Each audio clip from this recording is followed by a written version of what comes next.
If you have ever encountered that annoying scratch disk full error while working in Photoshop, you know how frustrating it can be to have your workflow come to a grinding halt.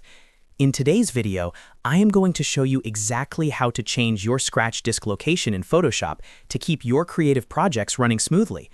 Whether you are currently inside the app or you cannot get it to launch at all, I have got you covered with both methods.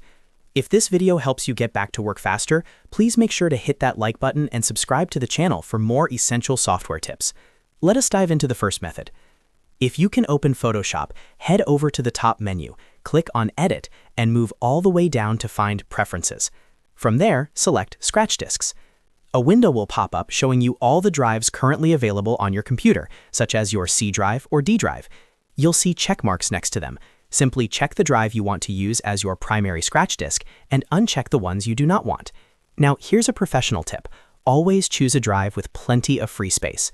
I highly recommend ensuring you have at least 50 to 100 gigabytes of open space available, and if possible, always prioritize using an SSD to get the best performance out of your machine.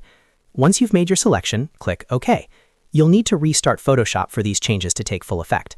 But what if the program refuses to open entirely because the current disk is completely full? Don't worry, because there's an emergency method. Immediately after clicking to launch Photoshop, instantly hold down the Control and Alt keys on your keyboard. Keep them held down, and instead of opening the dashboard, a special Scratch Disk Preference window will appear for you.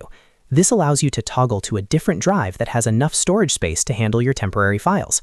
Select the new drive from the list, click OK, and Photoshop will launch successfully.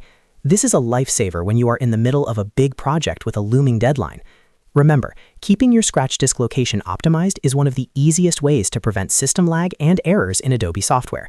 If you found this tutorial helpful and it saved you some stress today, please show your support by hitting that like button and subscribing to the channel. We post new guides every week to help you master your tools. Thanks for watching, and I'll see you in the next one.